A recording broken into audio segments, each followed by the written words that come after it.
Good morning. Good morning. Good afternoon. Sam, were you speaking? Because I didn't hear any sound. Nope, not hearing your sound, Sam. Nope. He's not, are you really speaking? Maybe he's pretending.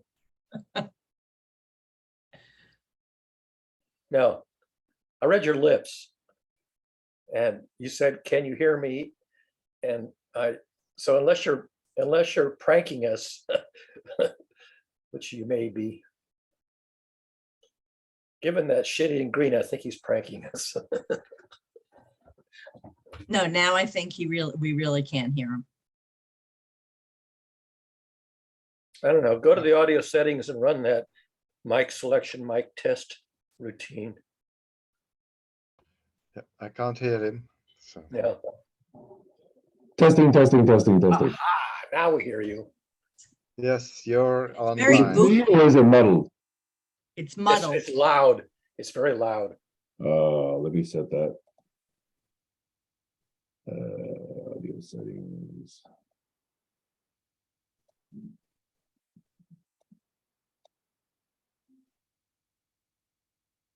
Okay, let me change my settings.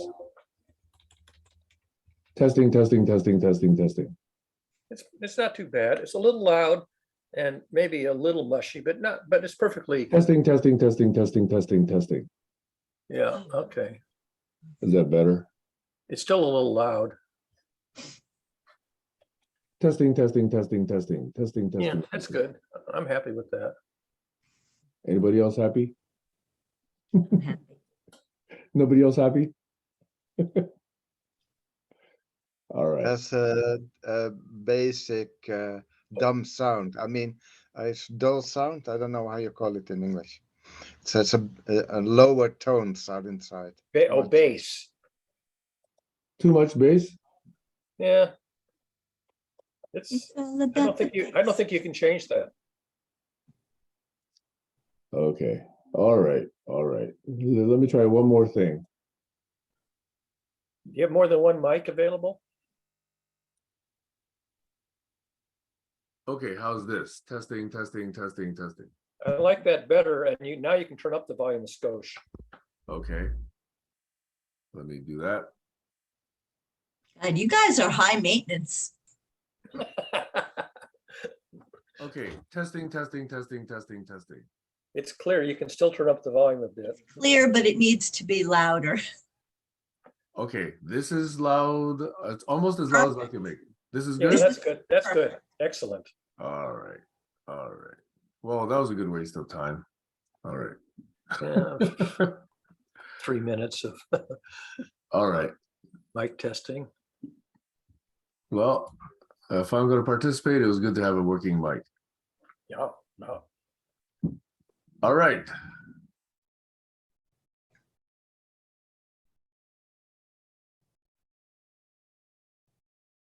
You muted yourself. You muted yourself, Sam. Oh, is he talking to somebody else in the Okay. room? Gail's saying goodbye. Give me like 10-15 seconds. I'm going to say goodbye and then I'll be right back. Okay. Bye, Gail. Bye, Gail.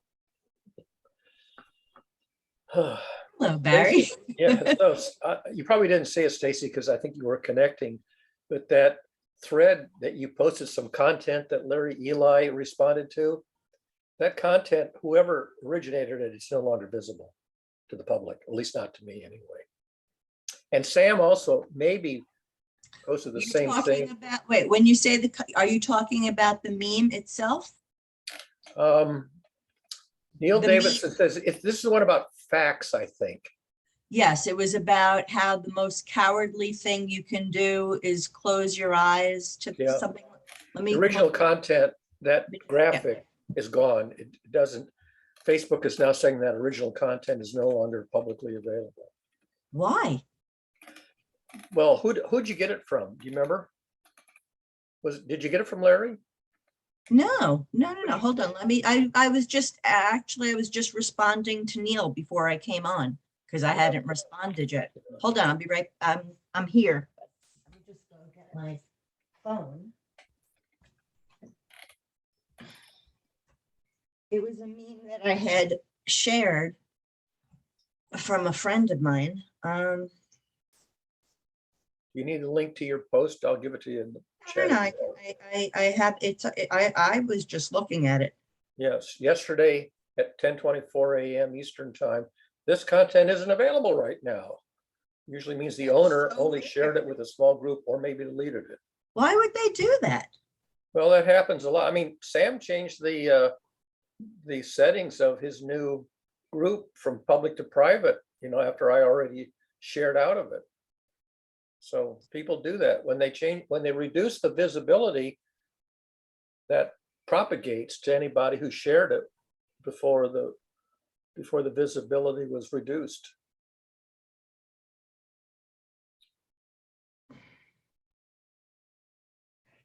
Which, again, this sounds so silly, but It's annoying, but it's a misfeature of the architecture of Facebook. well, so here's a really naive question from somebody who didn't grow up with social media. I wasn't part of these circles. Who creates all these memes in the first place? That's, I don't know if you unless they're signed, you don't know who creates them. But I'm saying it's not average people like me that are Well, sitting there somebody's sitting there generating these things. Yeah. Pundits, basically people who make observations which they think are in some sense theorems. They're like folk theorems.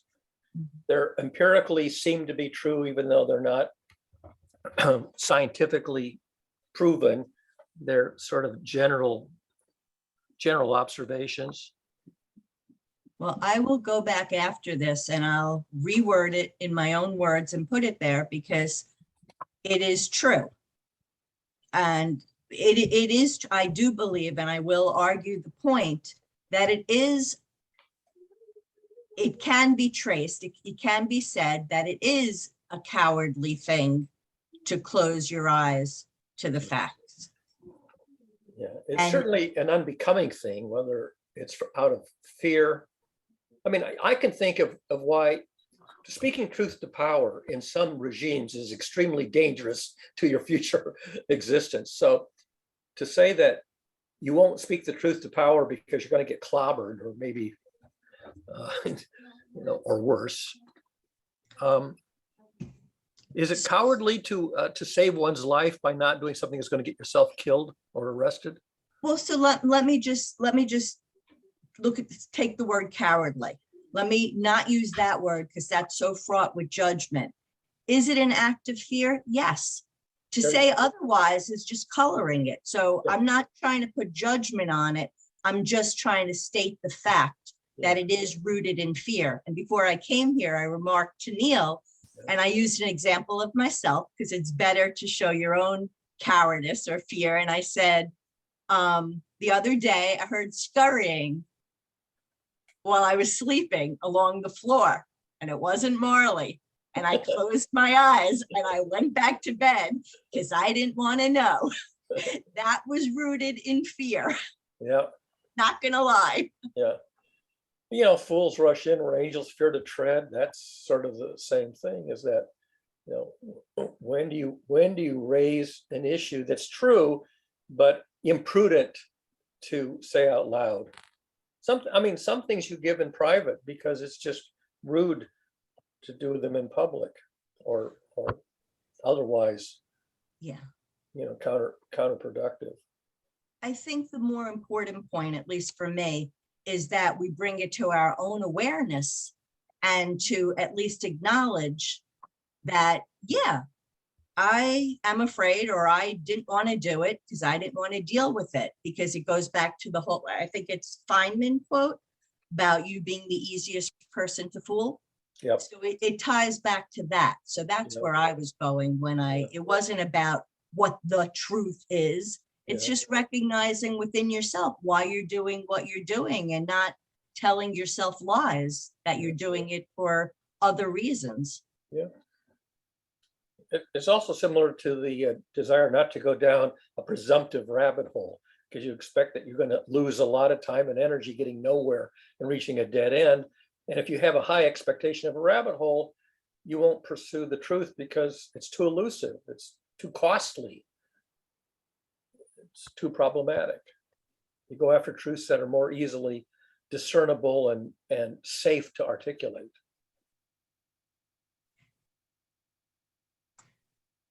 Can I connect this to something we talked about 2 weeks ago? Sure. 2 weeks ago, there was a phrase used, I think it was by you, Barry. This phenomenon of the race to the bottom. Do you Yeah. remember that reference? I remember using it. I didn't originate that phrase. I've heard it decades Right. ago. I'm not saying you did. I'm saying you did reference it. Yeah. In absolutely. light of when people get together and there's too much stupidity going on, the smart people leave, and that Right. lowers the average volume, average intelligence, average level of discourse, Yep. and that appears to be happening in a lot of different places. Yeah. It was observed that it was happening sometimes here in GCC, Yep. and in particular, it's happening in the general discourse in politics. It was originally called Gresham's Law of Usenet. Gresham's Law of Social Networks would be the equivalent thing. Bad money drives out good. Bad content drives out good. It just drives away the people who are looking for good content because they're immersed in noise and crapola and baloney. So I was trying to see if that connects to what Stacy was just saying about closing eyes to facts, about fear, about cowardice. And arguing with a fool makes you the fool. They'll bring you down to their level and they'll clobber you with foolishness. So They'll beat you with experience. that's the quote. They'll beat you with experience. Yeah. Where I see an important connection, which may or may not be rooted in fear, but it's still an important connection, is the not recognizing one's own motivation for why they're really doing what they're doing. Yeah. Not seeing their own behavior oftentimes as being exactly what they claim to be against. Oh yeah. Yeah. Not So practicing what you preach, or preaching the opposite of what you practice is another way of saying it. and I do think that inability to see it yourself is why it's so important to have one or two very trusted peers. Yeah. And I'm going to jump in because somebody suggested that I keep saying it over and over and say two. One is not enough. Two. I've been saying two. That's what COI has always been saying. Two heads are better than one. I thought you were going to go with your other meme, that there's not enough women represented here. No, and it's not, and by the way, it's not just that there's not enough women, because it's more about a feminine energy, because I'm in certain groups where it's okay. I feel okay if I'm the only woman because the men that I'm with are very balanced. Yeah.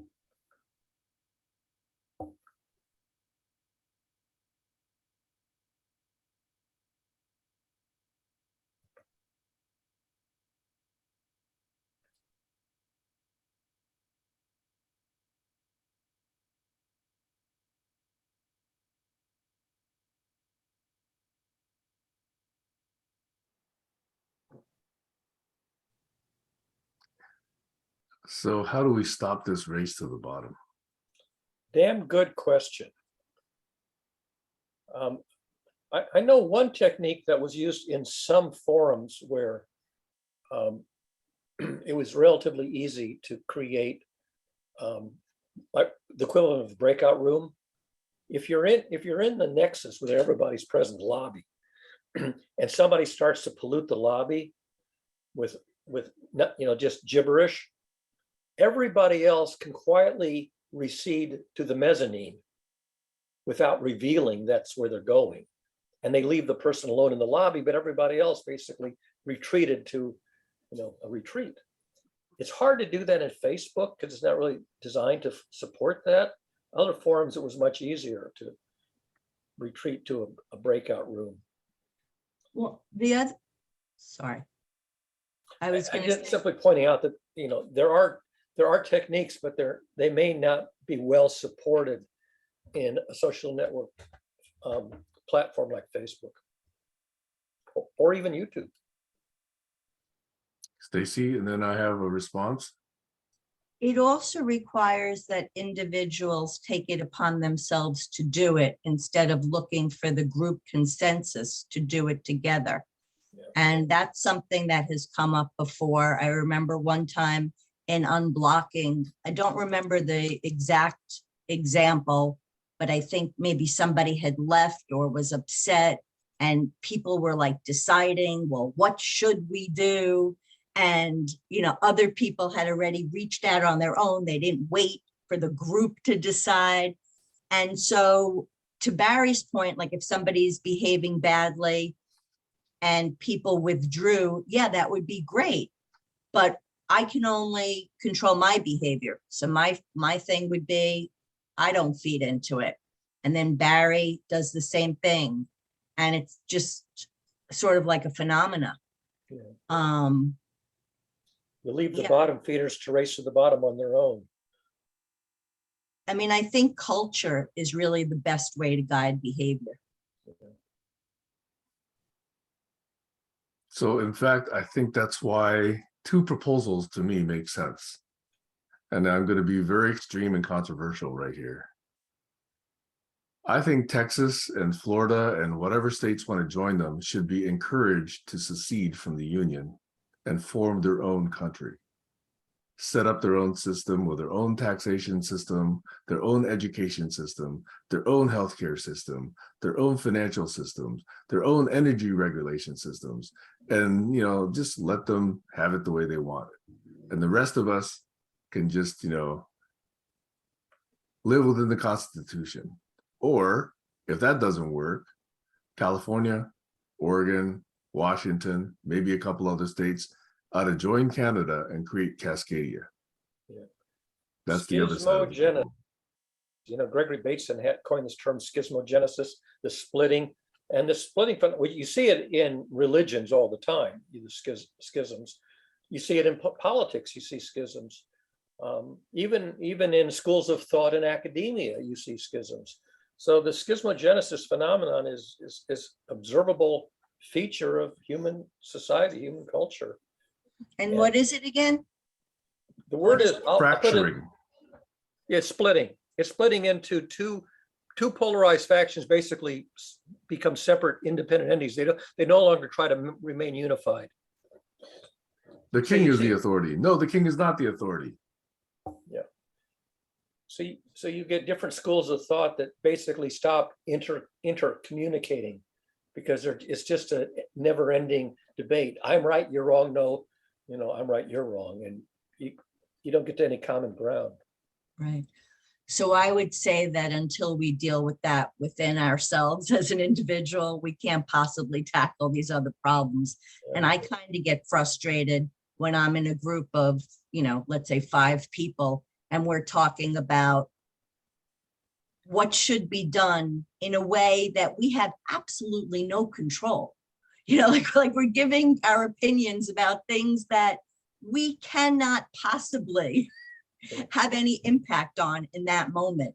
Yeah. And again, go ahead. You can ask a related question: which is better, to block somebody or to ignore them?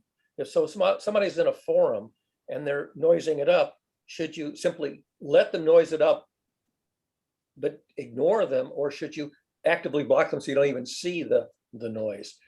And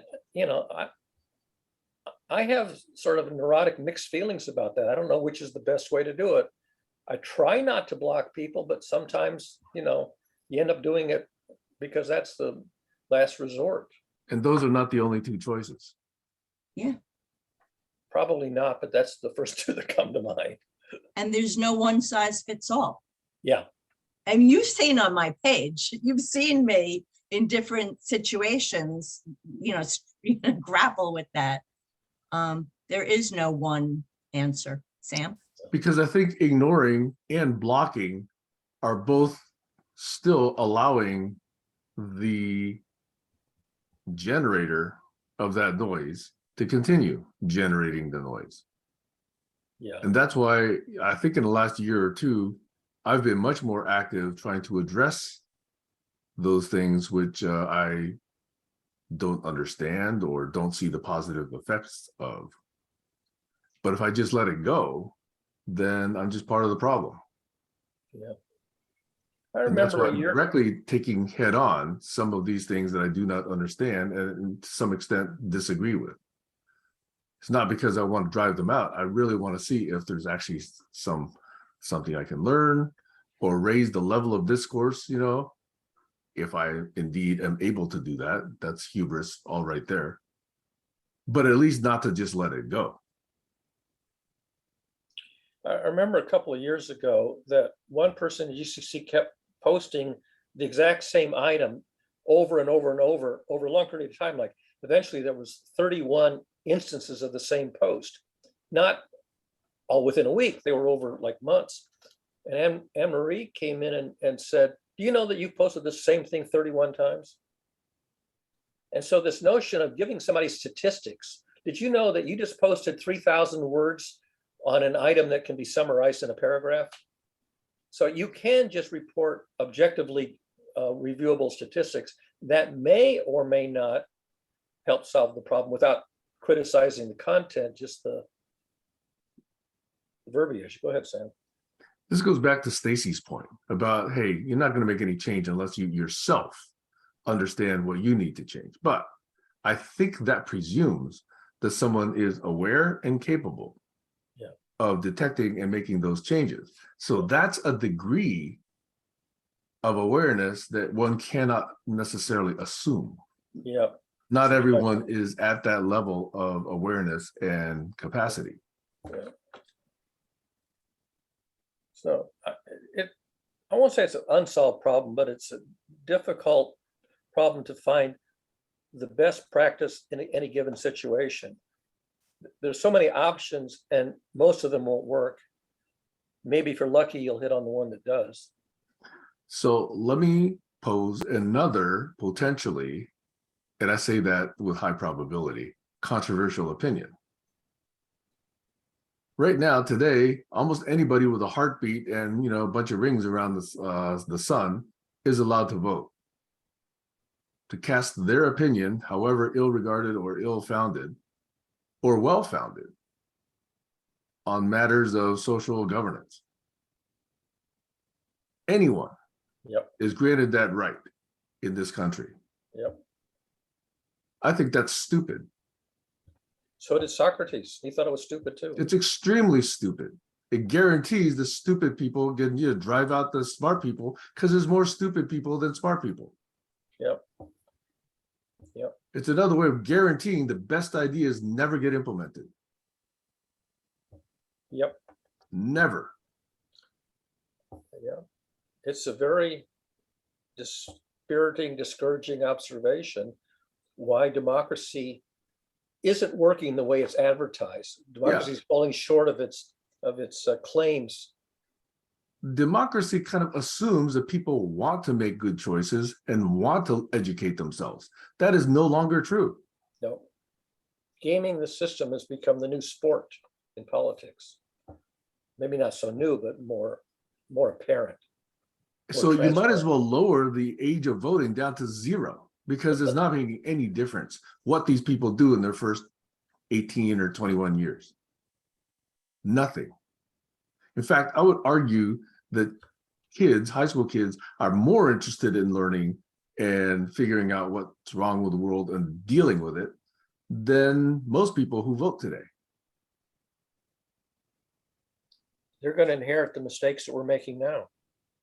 And that this age requirement is only a proxy for this experience or education or rationality that we're hoping drives people who vote. Yeah. And age is a very poor proxy for that. Yeah. So then maybe voting should be done like jury selection. Yeah, I mean, why are juries carefully filtered for their objectivity, their rationality, their ability to consider evidence, and yet voting is not? Anybody can vote. And they're still helping determine the fate of people who live in this country. Yep. So Yosha, your time. Sorry, Tace, what was that? He's giving the floor to Josh. Oh, I'm giving the floor back to Sam because he's very passionate about the subject. yeah, I this is one of these controversial things where you're saying, oh, well, what makes you say that you can determine who gets to vote and who doesn't? Well, hell, we got to figure that out. It's not for me, but you can't just let a bunch of stupid people determine who gets to vote. And, Well, and then there's the classical voting paradoxes where even when people are voting nominally, there's these paradoxes where the algorithm for determining the winner has bizarre, weird behavior that doesn't seem realistic or reasonable. These classical voting paradoxes. If you look on Wikipedia, there's at least 6 or 7, voting systems, of which, just majority rule is one of the worst. Yeah. Josh. And they all have flaws. Every one of them has a mathematically identifiable flaw. Go ahead, Josh. I was just going to say the idea of democracy is a great idea. I think there's a famous quote by Winston Churchill of "It's the best thing we have so far." Yeah. But I also think there's a big part of letting the populace feel that they're part of the process, but in reality, they shouldn't be. In other words, it's this game of like, okay, everyone has a say, but when the big decisions are made, they need to be made by some people that have authority and have power, such as senators and Congress people. And yeah, it's my set of super delegates. Yep. I got these 900 people. The reason I say that maybe it should be done like a jury process is because, one of the reasons that you would want everybody to be able to vote is because you want to make sure there's fairness. You want to make sure, it's not just powerful. So, jury select is, at least as far as I know, the most fair process around that I've seen. It could easily be corrupted, I'm sure, but at least that would be a starting point. And then those people would get the information for what's at hand and would make the decision. And you serve. You're actually serving. You're performing a service. You're using your judgment. And it doesn't matter where you came from. If you have good judgment, you can make a decision. Go ahead, Sam. So I think this idea of one person, one vote is a stage we had to evolve through. I think the more interesting idea is to let the ideas speak, the proposals speak, not necessarily, masses of protoplasm. And rather than counting who's yes, who's no, I think the better system is to say which set of ideas leads to a better future. And the betterness of it is also up for discussion on an idea basis. And ability to predict. And by the way, if you would allow this, then, Barry, we get model-based reasoning at the core, driving the entire process. If we say, hey, the nominal tax rate ought to be 28%, and we can actually drive that through a simulation or a model, and somebody else says, no, it ought to be as high as 72% for billionaires, and drive that through the model, now you got ideas competing for each other, with each other. And you're letting everybody else do the modeling. Whoever's interested can come up and say, here's my model of what happens if you do X, Y, Z. And if I've got a better model and, I can convince you that, hey, this leads to a better future, or if you can convince me, that is how good ideas can actually be considered as part of our social governance. But this idea of one person, one vote, when people don't care about informing themselves and don't care about rational thought and don't care about their neighbors, is bleeping stupid.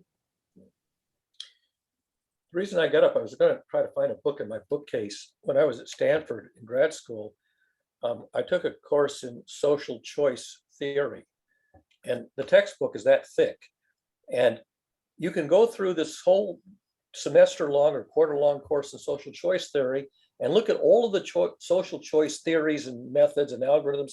And at the end of the thing, you find out every one of them has an inherent weakness, an inherent flaw that can and will be revealed when you implement it. And to get back to what Sam said, there was a theory about, trickle-down economics. It has to do with taxation. And Reagan put in this trickle-down theory and reduced the taxes on the rich based on his theory, which has now been falsified by actual outcome. Here we have the actual outcome that the money didn't trickle down, the middle class vanished. It trickled out. Yeah, and the top 1% ended up with something like 80% of the wealth. So there was a theory that might have sounded plausible, but in reality, it didn't play out the way Reagan imagined. And Nobody yet, created the model. Nobody extrapolated the model. well, maybe a few Right. people, but they weren't listened to. So here you had, an overwhelming democratically elected leader with a huge majority, and he was working from conceptual models that were baloney. Actually, they were quite brilliant. That was foisted on us for decades successfully. I Well, have to tell you, I was 18 years old having this conversation with my, I'm sorry, I wasn't 18 years old. I had to have been older. I had to be close to 30, but I was having this conversation with with an older man who was an accountant.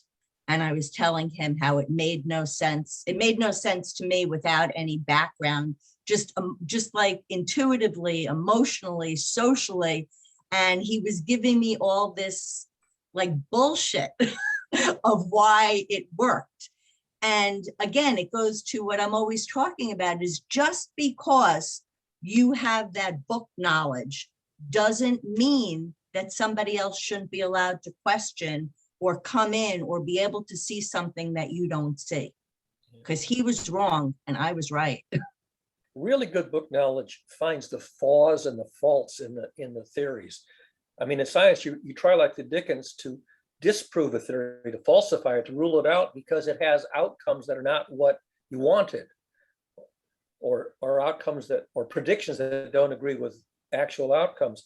We don't do that enough in our culture. We don't falsify baloney. And so we have tons of baloney still in circulation that could be falsified if you did the analysis rigorously, but we don't do rigorous analysis. A few people do, but nobody, they don't have an audience. And that's one of the core things I want to make different about Sundays, right, Barry? Yeah, We're going to look at these the things. audience is going to be and- ourselves. As long as what? And the audience is going to be our half a dozen.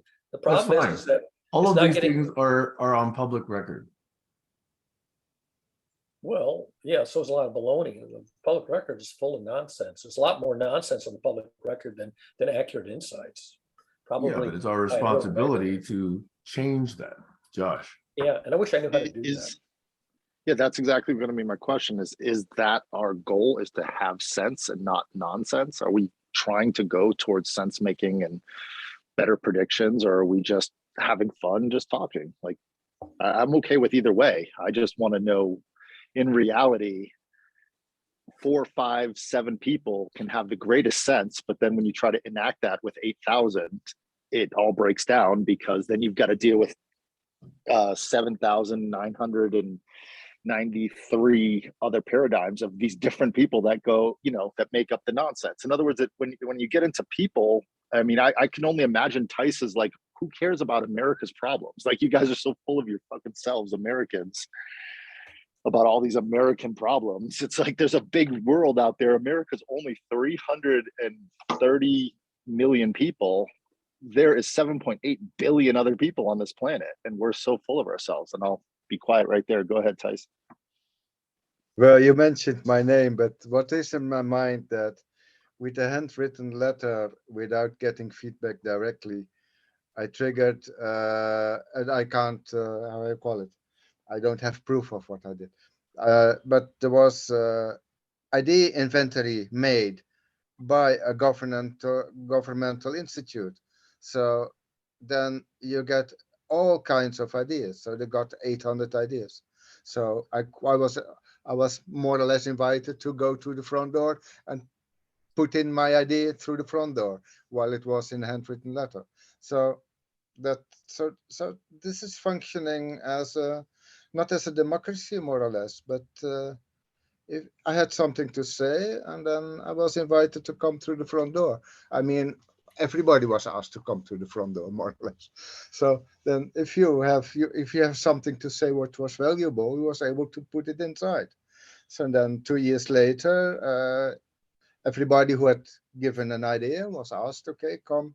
And then they explained what they did with the ideas. They said, if you have any help needed from us, don't ask for funds, but you can ask us anything. So, so there is a follow-up was possible. So in 2013, I phoned them and I said, okay, I have some progress. I don't need money, but I want to inform you about the progress on my idea that I gave to you in 2006. So this is possible. But so I don't, so there is a fuss about democracy, ideas not coming through, and so on. But I was able to focus on one idea and pushing it through without pushing, because if it's a good idea, people pick it up and it can be used. And if it's vague enough, then you can do anything with it. So it's not so concrete that you have to push, and my willpower didn't have to work as hard as other people like Americans maybe. If you have an idea, you have willpower, but if you do it without willpower and you say, okay, it's open idea, so take it if it's important, and it doesn't have to be the a real thing in the first instance. It can be very abstract. One So of I the commend your questions, government. I didn't listen to, did you say, Sam? I said, I commend your government for being open to good ideas. Yes, I come, but doesn't it matter, because, well, I say if it's a good idea, it's being used. So I'm not sure if my idea is being used, but we had also, I can't put it on my own name, but the lockdown that we got in December was exactly in the line of what I was promoting since 2004. It's the use of mathematics for health. So I know the mathematician who made the calculations. It was you have the CDC in America. In Dutch, it's RIVM. But well, too much words to explain. But so the professor from Leiden, who's working at the CDC, Dutch CDC, was able to put in the knowledge. Actually, he was using the SCR model, probably because which other model could he use, since the start of the epidemic. And then lately, this Wednesday, not this guy who made that, who showed there was a big problem with Omicron in December, but the other guy from other university gave a lecture in a town that has re-established a university in the area in which I'm active since 2004. And so I'm focusing on university level, and there is a university was closed and it's reopened as part of the larger university. And that part in Franeker, there was the lecture Wednesday lately on that element. In Dutch, we have the word reproductiegetal. It's in Dutch, means that the multiplication factor of the epidemic. So it was for the public, a lecture, mathematics, not only on that subject only, but someone also very educated on that subject has given a lecture in a town that I am focusing on. I'm almost retired, so I'm going to focus on that town, on those people. And I strengthened them already in a handwritten letter, 2019 again. So I don't write many handwritten letters. It's the second one that I wrote with a great impact again. But it's tough. And I use these meetings for putting my mind in a different mode because, well, I see Barry Card here, I see system thinking and so on. So I get, how you call it, energized. So I'm very happy to be here. I love that story, Tees. One of the concepts for testing ideas is to turn it into a game, let people play it in a game setting or a simulated setting. And you'd think that'd be great because then people would play the game and they would see how the dynamics of the model works out and they would come to buy it or reject it. And yet, one of the most popular games in American game culture was Monopoly. Monopoly was invented to reveal why the economic model underlying Monopoly was a really bad idea, because one person ends up owning everything and everybody else goes bankrupt. And who the hell wants a system like that? And yet, a lot of people played Monopoly and said, I want to be the one who's the winner. And they exploit all the techniques to make everybody else go bankrupt and be the one surviving enterprise. So you have this curious inversion that even games don't yield the outcome that they were designed to produce. You have the opposite. And you go, geez, if simulations and games aren't even working, now what do we do? Thesis, you have- Games are so This is starting from seductive, you. though. Sorry. Sorry, go ahead, Tees. It's a story from you, Barry, that there was another game that was Monopoly-like, but was pointing at the other direction. It was you telling us something once. It you're was gonna have about to, how to cooperate. well, you talk about the tit for tat, the prisoner's dilemma. Yeah, I think you're referring to the prisoner's dilemma. And that was a game that was designed to show, first of all, that cooperation is the winning strategy, and yet how hard it is to get everybody to arrive at cooperation simultaneously. As even if one person it doesn't get there, that throws the whole thing into a cocked hat. And I did tell a story where I thought the optimal way of playing the prisoner's dilemma game would have this outcome that everybody gets enlightened, and it didn't happen. I'll tell the rest of the story if people want to hear. It's a long, kind of longest story. I don't think you need to hear the actual case, but at the end, I threw up my hands and I says, I give up. You know, I did the optimal thing and it didn't work.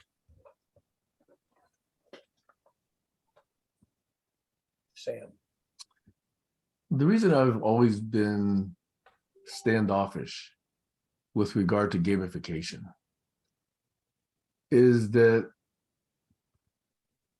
it's so seductive to just assume that the goal is to win. It's kind of like built into this notion of gaming. Yeah. And this whole winning notion, if you build that in, is already building in selfishness. Yeah. And if you want to experiment with social gaming and you assume selfishness, guess what you're going to get? Selfishness. Yeah. Greed. You get competition instead of cooperation. And yet people don't see that. They say, oh, gaming, it's fun. People want fun. Fun is engagement. You know, it's all that side of gaming, but it's not recognizing that at the root of it, people play games in order to quote unquote win. There are other kinds of games. I'm sure people are aware of that. But the bulk of them, especially with Monopoly games, other board games, card games, it's winning. Yep. It's not mutually winning, it's me winning. Yep. That's built into gaming. Yep. That's why I've always got this standoff position with regard to gamification. Over. Sorry, I missed part of it. I had to take care of biological needs, but I just want to focus on the other part of that, because I'm recognizing that, especially for people that really want to do good in the world, sometimes we're pushing so far away our own needs and desires that it's to our own detriment. And I think there is something really important in recognizing that there is something that we want, and that's not necessarily a bad thing. I'm trying to think of how I want to describe this. So somebody was saying the other day, they were talking about a kind of tool that they need. And I realized later when they were saying why they needed the tool, they needed this tool because they wanted to connect people with projects.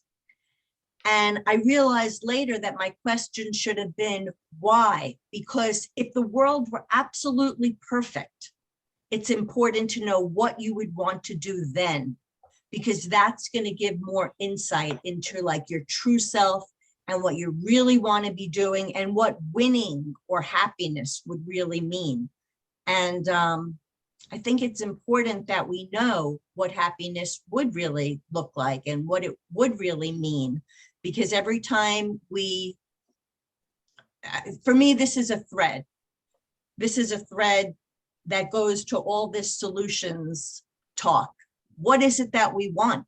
We can't get what we want if we don't know what it is we want. And I don't want to start rambling because this is where all things connect. So I'm going to stop talking now. I just wanted to add one more game to that list of games that were kind of insightful in terms of what they did and did not yield. The third one, which was introduced when I was at a workshop at Bell Labs, is a game called Star Power. And you may not have heard of this one, so you'll have to look it up because it's a little too long to explain. But Star Power was designed to reveal if there was an imbalance in power, and the people who had the excess didn't realize they had the excess power and they were exploiting it unconsciously. And when we used it in the workshop, it happened exactly the same way. The department head ended up with all the chips and thought he'd won.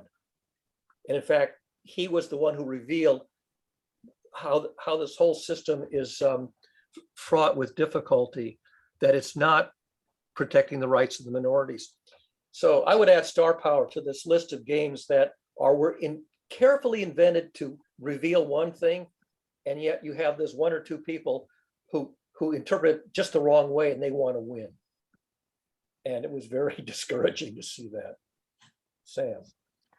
So let's ask a question about ethics, since this is one of your favorite calculi. Yeah. If a person has billions and billions in assets, and if a person is aware that there's, I don't know, how many million people living below the poverty line or dying every day or children starving or whatever, and they're aware that they could effect systemic change with that wealth to essentially minimize or eliminate those problems. And if one being this billionaire, turns a blind eye to that, what is this person's sense of ethics with regard to others? What does that reveal? It's problematic, but there's a very good example. Warren Buffett managed to convince Bill Gates to begin to use his money for good things. And thanks to the fact that Bill Gates was married to Melinda, who shared that perspective, he did form the foundation and began to do some good things with his money. But it started with Warren Buffett, who had a very strong sense of ethics, even though he was also very wealthy because he was just a good investor. Stacy, you had raised your hand. Yeah, this actually ties into a lot of what I've been thinking about. So don't take this the wrong way, Sam, but how many lives in Africa, just for example, could you save if you gave up everything you owned? So this is the raindrop problem. Well, no, but just to be clear, my question is yes, billions and let's save enough for you to have a small place to live and enough food to eat, but you have to give away all the rest. It's like, it seems like we collectively tend to ask of others what we don't necessarily ask of ourselves. You don't know what I'm doing in Africa. I don't, and that's why I'm not meaning to pick on you, but let me tell you, okay, I was looking at a tweet today, and it was a bunch of people attacking this. It was somebody in the UK, they were talking about the housing crisis, and the woman, you know, they were attacking her because she owns a place, she's a landlord, and they were saying, you know, this is on you, there's a big homeless crisis, and she was saying, most of your friends are in the same situation. Any of you that kept a flat when you got married and you're now renting it out, you're landlords too. And she has a point. It's like, it's this all or nothing thinking. You know, they're not going after like these billionaires. How do I explain it?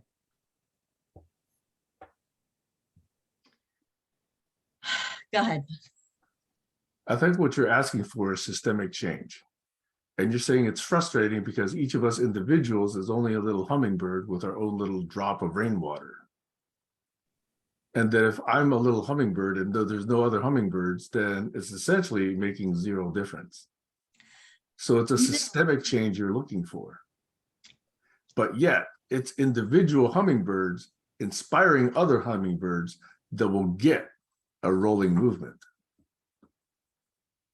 That's why individual small acts are still meaningful, because there's not zero over. They are. I'm going to let Josh go first because I have a feeling he might be able to better articulate what I'm trying to say. Yeah, I'm trying to come in where you're coming at, and I hope, and let me know if I'm butchering where you're coming from.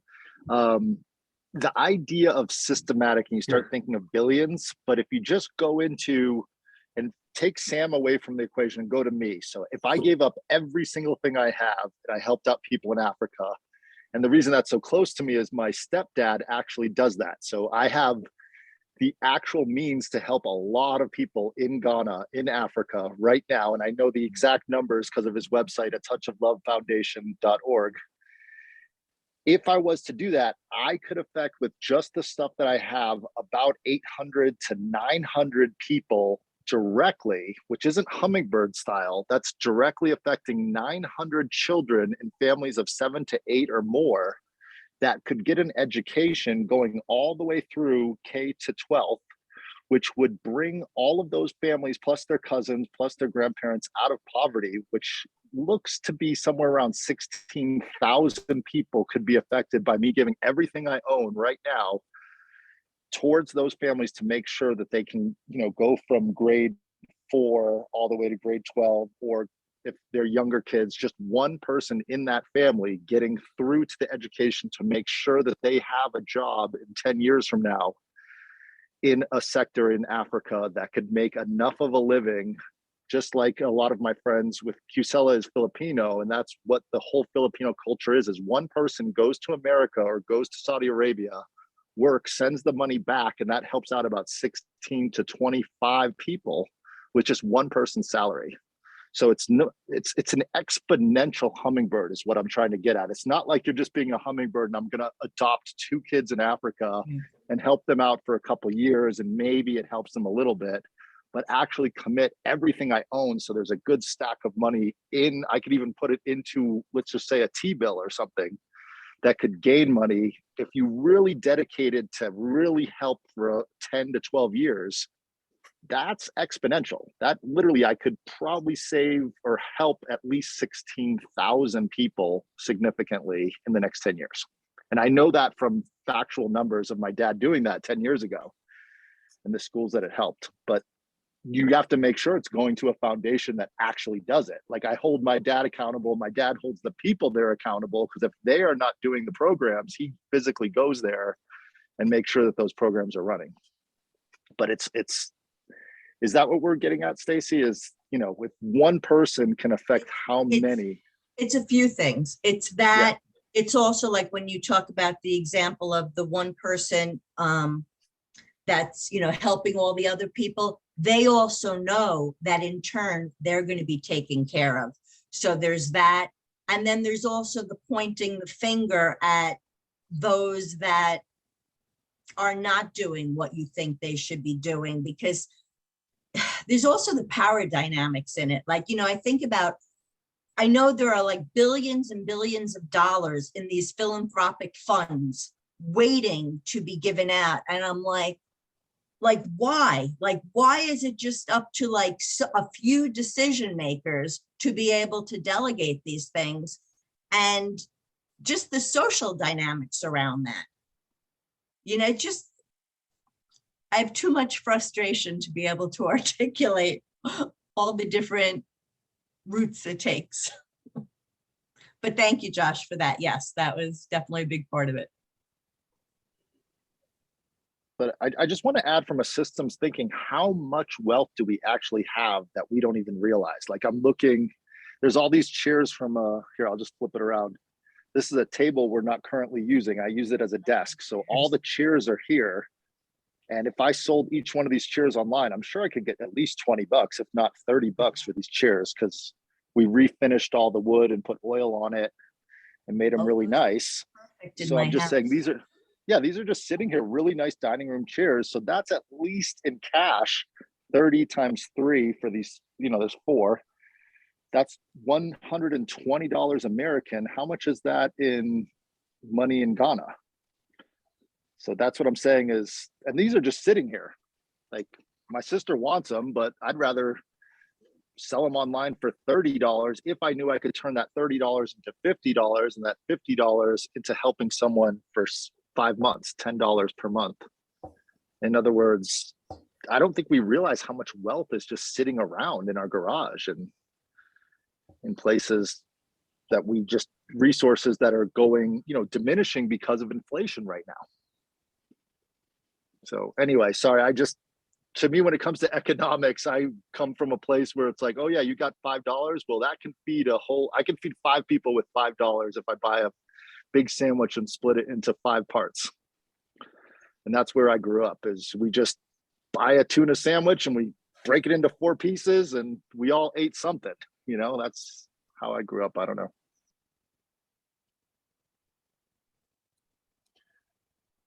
So another way to invoke systemic thinking is this give a man a fish idea. And if we actually want to systematize this, then you want to actually make sure that some change is sustainable, like teaching someone to fish or providing some seed money for a business that then helps an entire community. Yeah. And those people sitting in foundations, Stacy, number one, I believe they're all looking at the tax structure. Okay, so that's what they're trying to gain. Secondly, they're trying to figure out which trim tabs they can affect. Right? It's this, am I going to give somebody a hamburger or I'm going to give somebody else a slightly larger amount, but then they could start making hamburgers every day.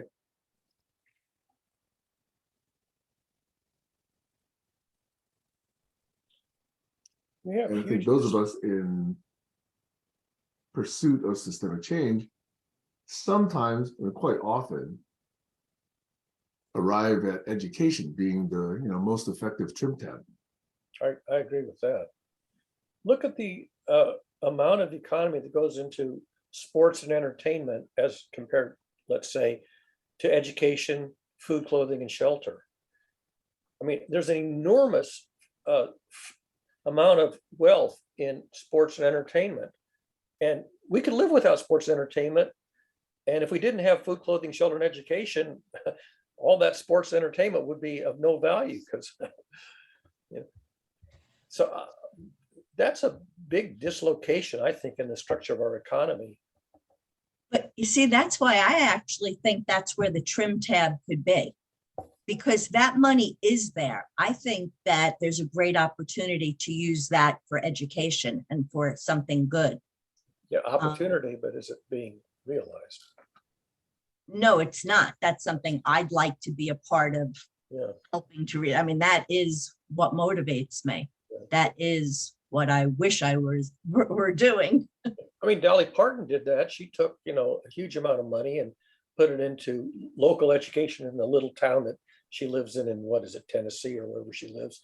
But that, and that story stands out because most entertainers don't do that. I think LeBron James does that too in Cleveland. So you have onesies and twosies in sports entertainment. And, why don't other people imitate that model? I don't have an answer for that. Without a systemic solution that encourages people to do this, then it's individual heroic acts that get the Yeah. attention. Yeah. And they have to be the exception to get that attention. But if I could just say one thing, Josh, this goes back to why I interjected before about the whole gaming thing.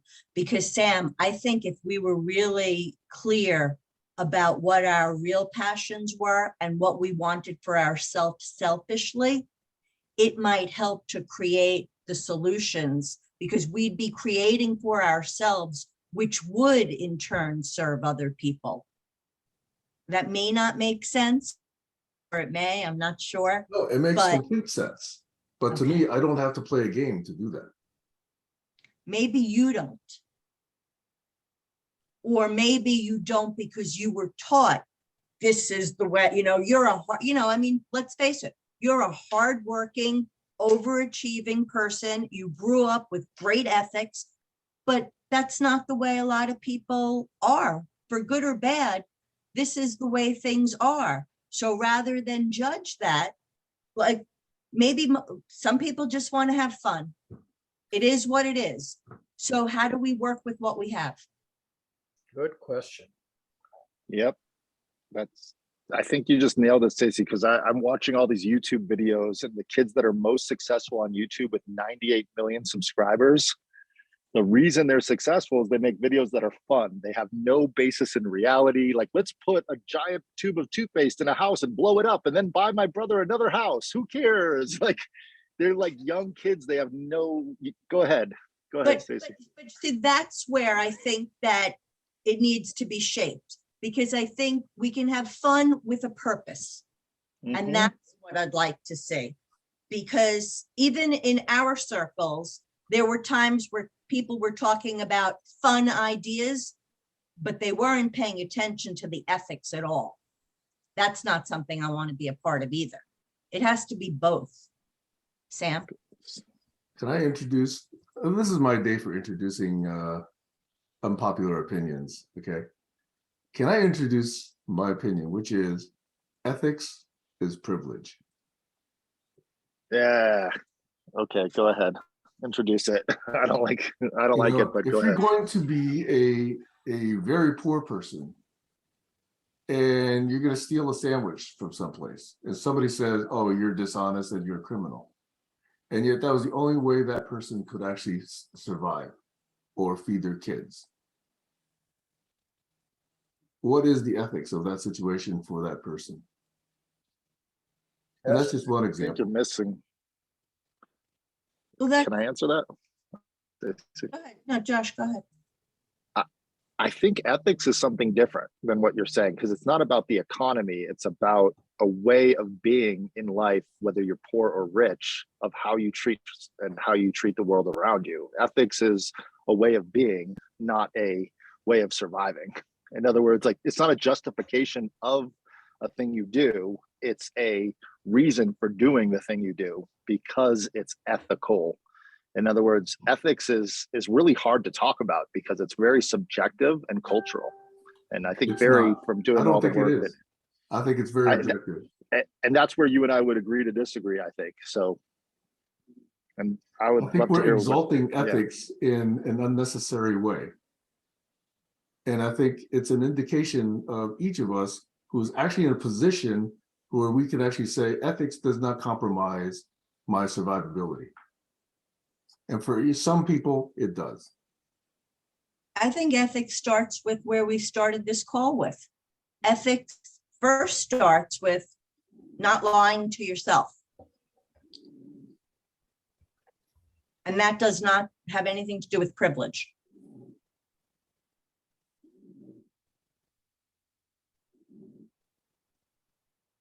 And I'll just go there with stealing, because I grew up poor and all my friends stole, and I tried to steal, and my friends punched me in the face and said, no, you don't steal. We steal, you don't steal. And they gave me that sense of ethics in the group consciousness They're allowed to do it. I'm not allowed to do it because I'm a good person and they're bad people. And that made no sense to me at the time, but now I get it because their families were a lot. I had a mom and a dad. A lot of them didn't have a mom and a dad. And a lot of them were getting beat at home and they had problems and they didn't want me to be a part of their problems. And I'm just saying ethics is very confusing, but I think the idea of how you are raised, it doesn't matter how poor you are, you just don't do it. Like I was raised, I don't care how poor you are, you don't do it because you don't want someone to do it from you. You don't want, even if it's a rich person, I can steal from them easily. That doesn't make it ethical. Just like I wouldn't steal from a poor person. You just don't steal. That's just unethical. It's just something you don't do, no matter who it is or what it is, corporation or small. That's the way I was raised. And I remember stealing from the warehouse CDs because I felt like they were just abundant and I could put 2 in 1 and go up to the counter and the people didn't care. And I felt bad about stealing from a corporation. And I know they write it off.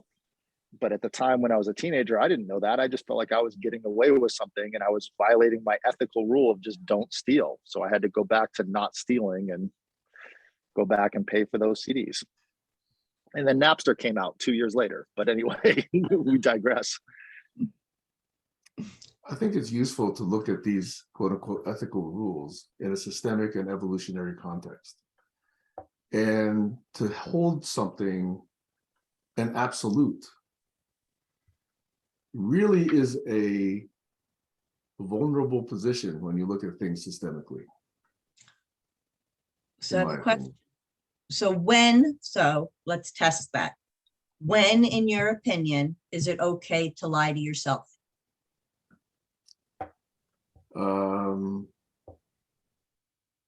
Obviously a loaded question, but I'm willing to play. When you're laboring under a misconception? I would say usually not. Okay. So I think we should start with the assumption. With No, the you don't have to hypothesis. start with that as an assumption. It doesn't have to be an assumption. It So could be a my conclusion. hypothesis is one, it would be the best practice to not lie to oneself.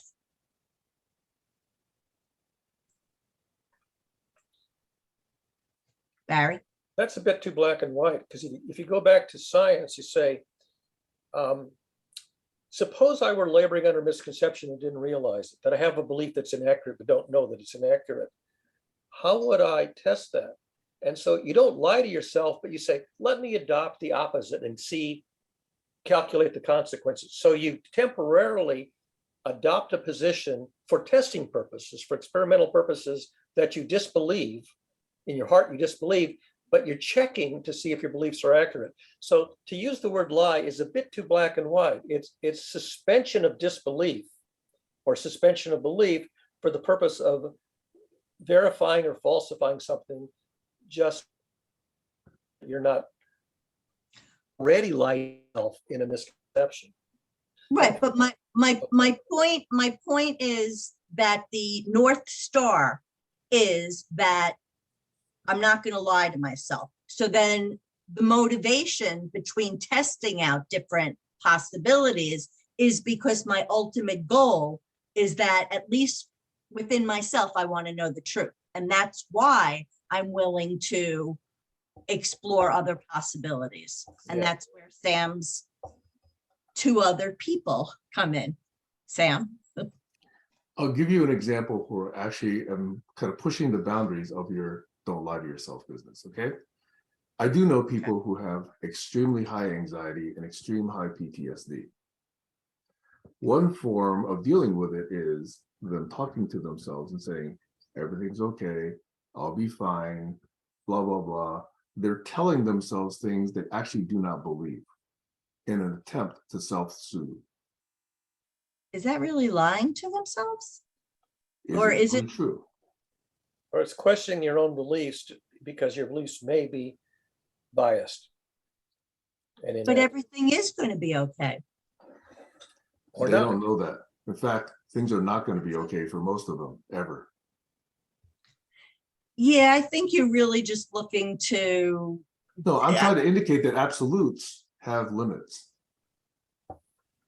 Ethics has limits. Yeah, even when they're saying that to themselves, they know why they're saying it to themselves. But they don't know that it's true. So is Okay, that a lie? but they know they're anxious. They know, all right, I'm going to say this to myself because I'm anxious. That's not a lie. I mean, it's Because not, somebody told me to do it. Yes. no, Not what because they believe it. I'm talking about, the lie is, I walked out because I can't even think of an example right now.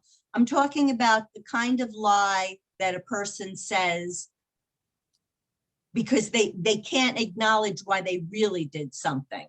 Like when they feel pain over something, but they can't admit that to themselves. So they say they did something for a different reason. I'm talking about that kind of a lie. And I'm not good at coming up with examples on the spot.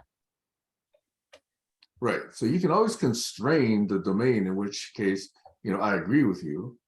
I'm just saying in its simple form, your first statement has some, situations that can test that statement. exceptions to the rule. By the way, the thing about stealing food, Victor Hugo wrote a very famous novel about that became a very famous movie, and I think it may be a Broadway play too. So the fact that the public really fell in love with that story, Les Miserables, just reminds us, how subtle and complex these questions are about stealing food and the consequences thereof. I think Stacy's hand is up, but I can't. No, it's not. Sam's hand is up. See if I could. If I follow along, I mean, Josh's hand is up now, but if I follow along this evolutionary discussion of theological ethics, analytical theology, and systemic reasoning leading to a formulation of ethics, Yeah. then it makes sense. Yep. And then you can see why in certain situations, certain behaviors make sense. Yep. And if you try to extrapolate that and say always, that's when you actually have to say, is this really true?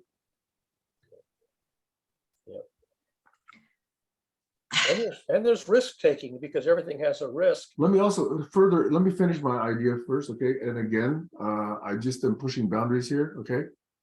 People who believe in rules as absolutes, like the 10 Commandments or certain other axioms, okay, will paint themselves into a corner where they're not open to considering other situations. And that itself is non-optimal. Yep. Over. So I can think of a couple of instances where it's not better for something to be in my awareness. So it would not be better for me to be constantly aware of my heartbeat or of every breath I take. That would not be good for it to be my constant awareness. But for almost everything else, I really can't think of too many instances where having myself be conscious of my own behavior would not be a good thing.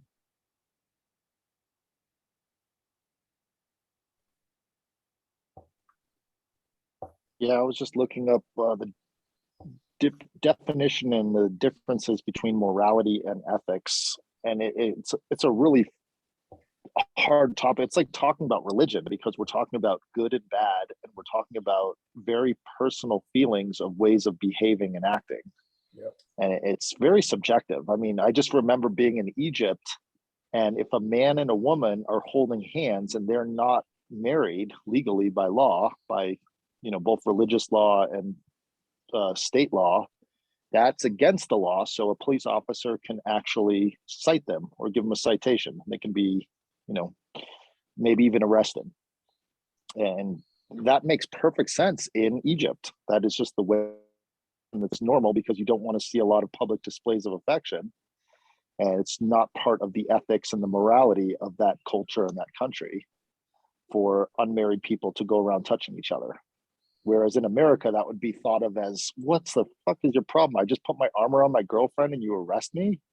Like, you can't do that. That's illegal. Like, that's not right. That's unethical. That's unmoral to arrest me for putting my arm around my girlfriend.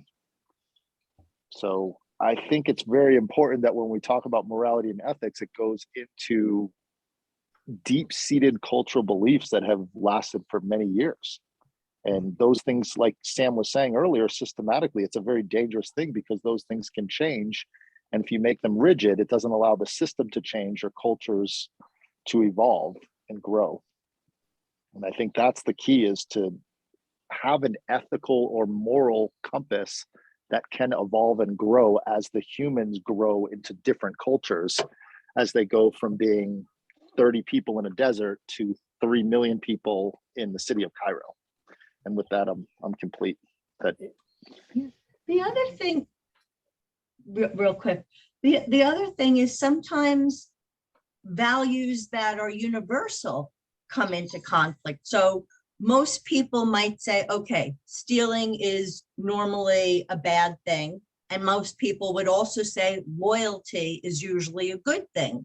So what happens when somebody that you're close to, somebody that you're loyal to, steals?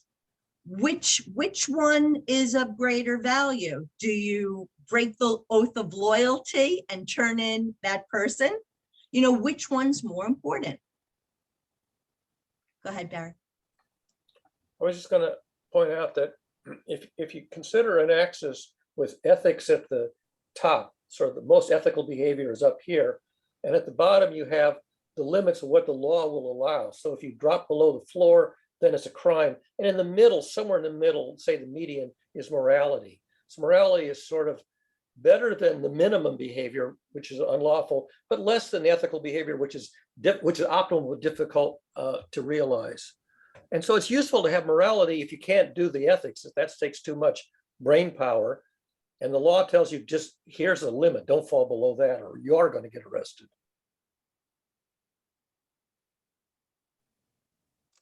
And did I remember right, Barry? You made a chart about this and actually calculated it mathematically. I remember when I met you a couple of years ago, you showed me that chart. Is that correct? I'm not sure what chart. It had the law, it had what you just said in a chart, and it was calculating a parabola of, or the steps between legal and moral. Yeah, I mean, if you put a good and evil axis here and you say, how should the system react? The law basically is a switch. So at some point, the law just leaves you, and the other point you get arrested and convicted and punished. So it's a switch. And if you put a nice graceful transition curve between the two instead of a switch, then you get a much better regulatory mechanism. It's not necessarily between ethics and morality and law, but it's sort of transitions from the lowest behavior where bad things happen and the highest behavior where you get made a hero, or you get assassinated because you're a problematic example. But yeah, but replacing a switch, which is the law, which is by a graceful ascending continuous function, makes a lot more sense, because a small change in behavior produces a corresponding small change in the consequences. And so you have a gradient, and you can follow a gradient. Whereas with the law, you'd have no gradient. That's the key idea. And then suddenly you fall off the cliff with the law. You make one more small step and suddenly you've gone from lawful to unlawful, which is why it's chaotic. That's a mathematical idea that's not new. You can actually read that mathematical idea in Genesis, but it's only alluded to through the allegory of the serpent, because the serpent represents this shape. And ironically enough, the serpent is selling that shape, which you cannot emulate. Sam? So I think one of the things, Barry, I'd like to do on Sundays is to examine all of these laws, these commandments, these guidelines, Yep, these absolutes yep, and really understand them in a systemic way. yep. By the way, I won't be there tomorrow. I'm meeting my niece who's in town with her family. I'm gonna meet them at the Science Museum, so I will not be on tomorrow. But yes, guidelines versus rules. What you put in the feedback loop for optimum regulation as opposed to erratic or dysfunctional regulation. Those are not new ideas, except the ideas are so abstract and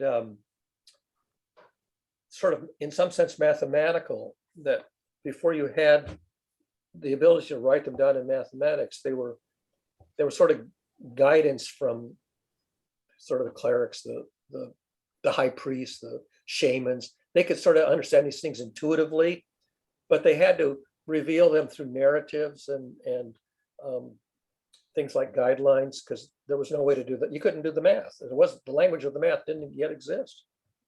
You know, the saddest thing about that for me in today's society is the minimum wage. Yeah, exactly. The whole notion is, should you be able to keep up with changes in the economy?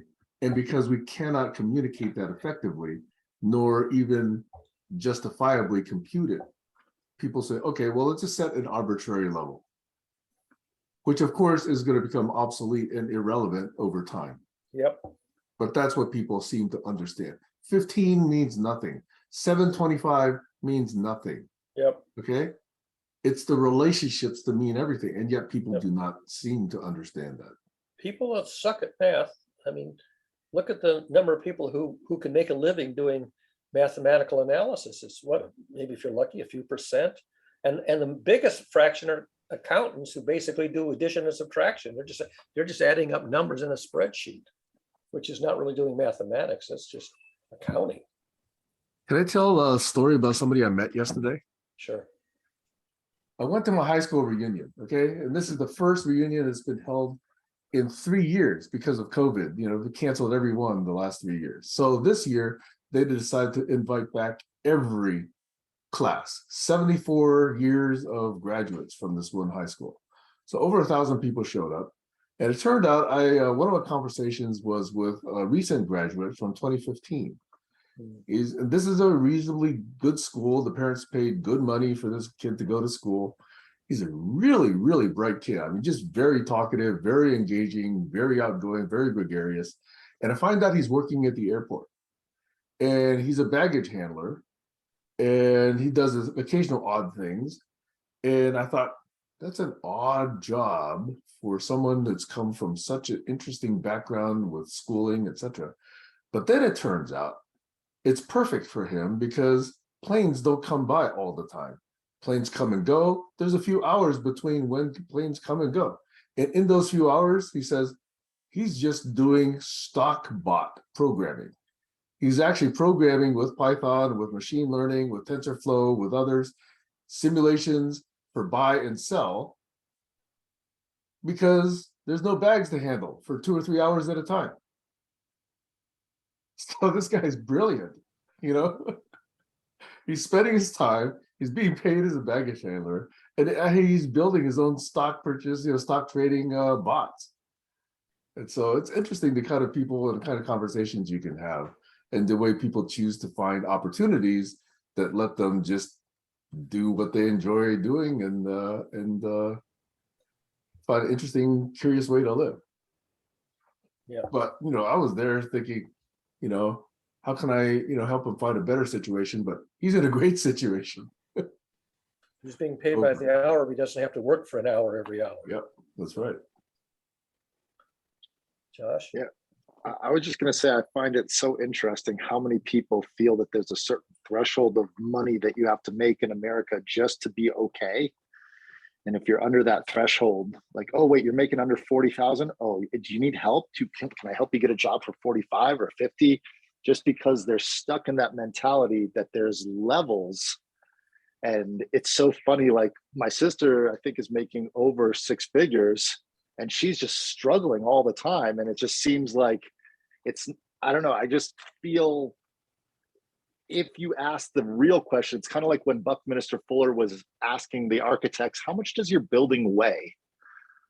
And I think these kind of questions need to be asked in society is how much does the stress of your job weigh on your life of happiness as opposed to what you're paying in taxes or how much you're in debt or how well do you sleep at night? I think that would be the metric. I noticed Apple is coming up with new metrics for their Apple Watch of deeper sleep analysis and how much REM sleep you actually get. And I just feel like we could change. I loved Andrew Yang's idea of changing the GDP to include, women at home with children, men at home with children. I went to the park yesterday, 3 men with 3 children. I was one of them in this little tiny town that I'm in. And there were 3 grown men of the same age with little tiny babies. And why are the men out at the park at 10 o'clock, 11 o'clock in the morning? You know what I mean? It's like, what's going on in society that the metrics aren't really calculating for in both American society and all over the world, where women are the best entrepreneurs in Africa and India and Mexico. And why are the women so amazing at being entrepreneurs and keeping their word? And like, what are the real metrics, I guess is my question. Like Sam said, why is this guy doing this menial job? Oh, wait, he found a system that works for him. And I think we need to look at things way outside of the box, especially moving forward, because everything we used to know that's reality is now changed. Nothing is the same as it was 20 years ago. The way that we interact with each other, just the internet itself. 20 years ago, the internet, you couldn't make phone calls the way we do now with no cost internationally and sharing folders and files. That was really expensive 25 years ago. Yep. And now it's literally free. So that means we just saved billions, if not trillions of dollars in communication costs. What does that mean? And I think we've got to really look at all of our metrics.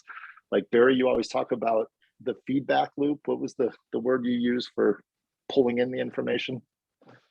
Observation. When you talk about the steering wheel in a car. Oh yeah, you have to observe the state of the system, or you can't compute the amount of correction. You have no information on which to know which direction and how much to steer. So yeah, the observer, the bearing accurate witness, is that device has changed, is what I'm saying. That steering wheel of how we used to steer is not how we steer. If you looked at it as a giant metaphor for all of society and all of economics, all of energy used to be oil, and now it's algae and wind and solar. Like, what the hell's going on here? Yeah. Technically, it's almost always been solar. It's just nature helped out. Different filters. Right. Well, technically, we're all vegetarians also through different filters. Yeah. Right.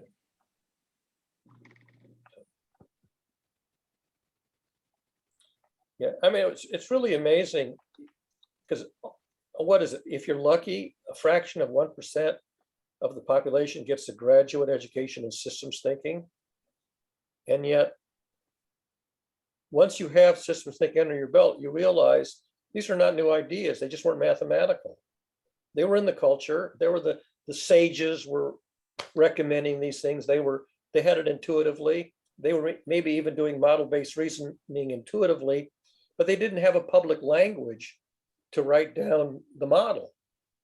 So they had to basically tell parables and allegories and guidelines, and essentially it becomes a cult, because you believe that they know what they're talking about or you disbelieve it. And you can't tell the Pythagoras has the correct formula or not. You just have to adopt it on faith, because you can't see the proof. It's worse than that, Barry. I didn't graduate with a degree in systemic thinking or systems thinking, but if you did, I suspect you'd be frustrated working with and for people who don't have that understanding. Yeah. And making policy changes and decisions, without having those understandings. Yeah, so you can sit there and say, if I calculate the downstream consequences of this proposed policy, it's going to run into difficulties in so many months or years. And how do you get them to understand that? Sometimes you can get them to understand it. Often they just have to say, well, I'm the decider. I'm the boss, I'm the decider. And, they just sweep your analysis aside. What are you going to do? Leave? Because, if your brain power is of no value, then why are you wasting it on somebody who doesn't listen? Sam, you have your hand up. It's worse. If we've all seen these local initiatives or referenda that have, this is the proposal, here's the economic impact. And the economic Right. impact is so simplistic. They're Yeah. typically linear models. It's going to save $100 billion in 10 years, just Yeah. simple linear projection. Yeah. And they don't- You very rarely see second and third order or, worse or better, effects, considered, because they're not. It's, even if you were capable of doing it, how could you actually communicate that in a simple ballot? Yeah, the side effects may be small, but if they're cumulative, like dumping CO2 in the atmosphere, you're dumping a little bit every year, it's inconsequential on a yearly basis. But if it's cumulative, then our committee says if you take any number, no matter how small, and add up enough of them, the sum can get to be as big as you like. And the only question is, how long before it got to be too big? They underestimated that by maybe a couple of decades.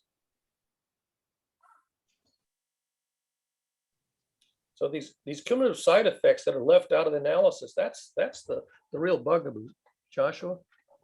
Yeah. What we're talking about just made me think of a video I watched this week on AI being used, meaning machine learning, not technically artificial intelligence, but machine learning to help, let me see if I can get this correct, helping certain bacteria enzymes use less energy in order to convert PET plastics to actually break the molecules of the plastics down to be biodegradable and to go back into the earth. And so the idea was that there are bacteria that does that naturally, but they take so much energy, the juice isn't worth the squeeze. Yeah. But if you can run the system of the proteins of the actual bacteria through a 19,000 machine learning algorithmic learning process to find the best way to do that protein folding or protein scaling. I'm not a scientist, I don't know the wording, but to do that methodology to create the best type of bacteria. In other words, I think we're getting to a point where these things that could never be comprehended by humans could be used in a machine learning way with human knowledge to create results that just are mind-blowing. Yeah. Like if the biochemical models are, so if you can hypothesize a gene or a molecule and accurately predict its behavior, yes, you can look at millions of possible configurations and find the optimum, find the needle in the haystack. But you got to have good models that can be rapidly computed for many, many cases. If they can only be expensively computed for a handful of cases, then you really only can examine a couple of hypotheses and find the best one you can come up with in a short amount of time for a finite amount of money.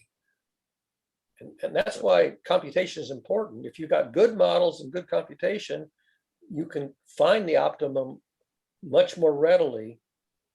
And it's a better optimum than you would have found otherwise. Evolution does the same thing, but very slowly. Look how long it takes evolution to find an incrementally better model or better, organism to achieve the same outcome. Birds got to be very light.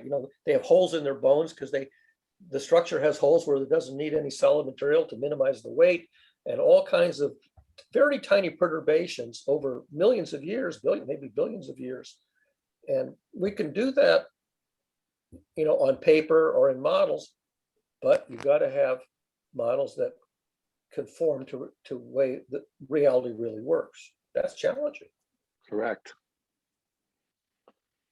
That's the downside of model-based reasoning, is how does anybody know that your model is accurate? Makes good predictions. And maybe they do in the short term, maybe in the long term, there's a side effect that you left out of the model that's going to end up biting you in the ass in a few decades. That's why we need composable models. Yeah, you need to be able to evolve the models as you discover side effects that you had left out and add them back in again. I should be able to take my model and snap together somebody else and say, that didn't quite work, and then snap a different one in, try that, or snap a different one in, and everybody ought to be able to do that. Yep. Are you? Can I ask Sam the word composable? Do you mean modular? I want to understand composable. I don't really Composable understand. in It's at least mathematical. the enterprise software world just means you can take different pieces together and create something bigger. Okay, especially from different sources. Yeah. So it's usually this source of this company's got a set of APIs, that company's got a set of APIs, and you can build something with a combination of APIs that either one does not do, but you can because you've got access to both. Okay. I mean, And- think of a model that has some parameter in it that you're simply estimating the parameter as a constant. And that's why it also has a model that says, well, that parameter is actually a function of other things. So I can give you a model that will take real-time observations and give you a better value of that parameter that changes over time. You can plug that in instead of a constant. That's a concept of a composable model. Plug in estimates with submodels that give you a better value for your estimated parameter. So in practice, if I'm understanding right, the let's just say the Weather Service is a government agency, and they give you all of the models that they have of all of the different temperature measurements, so and forth. But private companies can take those and calculate them in, and then, in other words, we need everyone to talk with everything, everywhere, at every time, and do it in a way so that we all can benefit without corrupting the whole system. Yeah. And for 13 years, that was what I was calling global sim. That we should each be able to create our own models, do our own simulations, run various different data sets through them, have different evaluation functions or goodness metrics, and everybody ought to be able to do this with any kind of refinement from anybody else, and we should all be able to do this the way we think the world works. And the best models, the ones that run the best back propagation tests and the best forward tests, should be the ones that bubble to the top. Yep. Makes And sense. Don't we those should need be the ones that then affect policy if we actually go that far. So We from need- my world, oh, go ahead, Barry, sorry. I just want to say, we need politicians or decision makers who understand that such models exist and know how to interpret the models and use the guidance of the models to make good policy decisions. If the politicians are not attending to the models, it doesn't matter that some arcane scientist has a damn good model. And the politicians need to be able to speak all the languages of all the different parts of this world to be able to create interoperability, such as the electric revolution right now is having problems with all the different plugs and different charge ports and different, Right. and with the internet world that I'm in, there, I think it's called Matter right now, is they're creating one standard between the Wi-Fi standard protocol, the Bluetooth protocol. They're creating a standard of communication through all the IoT devices so that everyone agrees upon it and builds to that standard. But these standard type of global system models is almost like we need a new United Nations that recognizes the technological challenges of connecting economies together. Like you're saying, global sim. I get where you're coming from, Sam. I even remember William Charlton. He's been in a few GCC meetings. He was trying to do a global map of hexagons so that mathematically we could calculate areas of the Earth to interoperate. Yeah, there's a lot of work needed if we just stop competing and start cooperating. By the way, I consider Kaggle. Computer, cancel. Sorry. Since I was trying to describe that idea, Kaggle.com has emerged. And Kaggle.com is the first and biggest step that I can see that is actually moving towards that particular vision. So they're doing some pretty amazing things. Can you, at some point, you don't have to do it today, but show what you're loving about Kaggle? Because there's certain people, like I love Basecamp, not because of Basecamp, but because of the philosophy of the people who started it. and the books that they wrote of if you implement it with that philosophy, it works a certain way. But any technology used incorrectly just becomes, it could be a weapon, or it just could be awful. If you're just like, if you have a car and you're trying to pull something up a hill and you don't use the right hitch in the back, you rip out the whole bottom of the car. What I like about Kaggle, just in short, is that it seems to be where the big data community comes to contribute, work with, and then share and refine data sets. And they can apply all kinds of analysis tools because they've got a notebook technology based on Python that allows almost anyone to take these models, do whatever they think makes sense, and then contribute it back to the community. And that, I think, is going a long way towards what I thought Global Sim ought to be. But right now, you still have to be very smart to use it. So can I ask one other clarifying question? Are they using a Git protocol or GitHub, or what are they using for the? I actually don't know them well enough to do that. They don't expose it to the outside. They just, have, this is a data set, that's a data set, and you just download it. You could just migrate it into a notebook online and work with a notebook online. But internally, there's got to be some kind of version management system. And I suspect it is Git, because that's just what smart people use these days. But it's not exposed, as far as I can tell. Is Git an acronym that stands for anything? No. Git is just Linus Torvalds' name for a much better code and version management repository protocol. Okay. It's very fast. It's very distributed. It's very well implemented, and it replaced just about every other version management system out there, except for some very, very rare, very, very expensive systems, of which one of them, by the way, was his inspiration for Git. But he decided to make it open source. And so, in fact, all the major open source projects now are based on Git as far as their version management. To the extent, and so it's so successful, by the way, that GitHub.com, I think, was bought by Microsoft for upwards of I think $4 billion or more. No kidding. Oh, didn't know that. Yeah, the whole world's getting bought by, I just noticed MGM was bought by Amazon a year ago, but it didn't go through until April of this year. The entire movie studio, Metro Golden Mayer, MGM. And we've been seeing these giant, 100-year companies that have got these amazing repositories of content and work being bought, which is what I see Microsoft doing with the Git. Is there's so many people putting so much in there. Anytime they want, they can just turn the key and go, now it's not open source, it's closed. And then have an AI grab all of that code, look at it all, reconfigure it to a new operating system, the new Microsoft, and then put all that out there. What do you think of that, Sam? Am I completely insane, or is that? No, that's not insane, because Microsoft has done that many times with many different industries and many different products. That's why GitLab, for example, formed, because GitHub got bought by Microsoft. I believe that's the case. GitLab might have been there already, but it's certainly getting a lot of migration from GitHub for people who say that used to be open source, now it's owned by Microsoft. I don't trust them. I want to go somewhere else. Yeah. That'd be like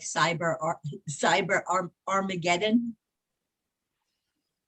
It'd just be a new operating system, I guess. I mean, you'd have to run it on some sort of physical device. So, I mean, imagine if all of the giant tech companies merged into one. Let's just go 150 years into the future. That'd be quite interesting what that could create with Facebook, Google, Amazon, I Microsoft. Anything getting too big. Too big is not, every time I listen to people talking about things scaling, I don't like that. I think that is just counterintuitive to. I agree with you, Stacy, on the smaller local level, but then when you think about the world, a system that has to run the world, you'd have to merge, Chinese, WeChat and all. In other words, you'd have to think of how many servers are needed to run 2 billion more people's data collected, and Oh, sorry. Who was I talking to there, Sam? But my computer was reminding me to take my meds. Oh, okay. I thought I mentioned one of those words that I shouldn't mention. Computer, cancel. Sorry. But I guess what I'm trying to say is we're just at the precipice of the beginning of giant, massive computer systems. I don't think anyone really understands how much energy and how many servers it will take to calculate all the information that we're about to start calculating that we never could because the GPU in the computer, the processor of the computer never could grab that much information and store it. And the idea of storing, like the social media was just a test. Oh, let's see if we can store little conversations, 144 characters. That's just a little test. But you think, but you're saying, but what I hear, or what I think I hear is that you're saying that's a good thing. I'm not doing a morality or an ethical judgment. I'm just saying if you want to put wells in every place in the world so that everyone has water and make sure that their wells don't run dry, the amount of data you need to collect to do that, which I think is a good thing, to calculate the entire water table of the earth, it would take a massive amount of collection of new energy, electric energy and server, just like think Bitcoin. How much energy does it take to calculate just a tiny little ledger of a block of data of, like accountant data of who sent what money to where? Imagine that, but calculating every square foot on this earth of bacteria to see how the earth can, how many ants are actually in your backyard. Just that data right there. Let's just say that. How many actual ants? And then start calculating in a database each individual ant. Is it a worker ant? Is it this, that, the third? The idea of collecting more and more data. I think we're at the very precipice of doing. We just started. We think that we've done so much with commerce and cars and, but compared to the amount of leaves that are out there, the amount of cars are nothing to calculate, or the amount of trees, let's just say, or yeah. Anyway, I'm ranting at this point, but I don't think for example, Apple, I believe, has $2.7 trillion evaluation of what they're worth, but in actual cash, they've got $500 billion. Does anyone know the math on that? How much? So what they're doing as a corporation is they're allowing for that reserve to put in a payment system so everyone can use their system to collect money for future payments of all goods and services through the iPhone. They just announced that this last month. Yeah, people saw that coming 10 years ago. Yeah. Which is quite brilliant, but like Stacy's saying, it's really scary because does that mean Apple is the World Bank now? Yeah, outside banks, they had the largest collection of people's IDs and credit cards and debit card data. And that's been the case for years. But what if we got rid of all of money and we started doing a completely new system that won't come into effect until 40 years from now, after China, Russia, and America have their little spat and then figure out what they're going to do to collectively create energies together, or if they're going to just dominate and fight and we all become China, or we all become Russia, or we all become America. I think that's the real question is, how are we going to live? Let's just say we can survive 40 years from now without killing ourselves. How do we live? That's the question I want to answer at the GCC is how do we thrive and prosper as a human race after we solve the climate problem, after we solve the energy problem, after we solve the economic and war problem? How do we thrive?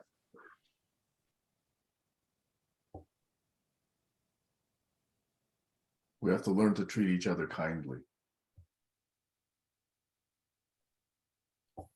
So I'm going to bring up something here as an example, a morality example.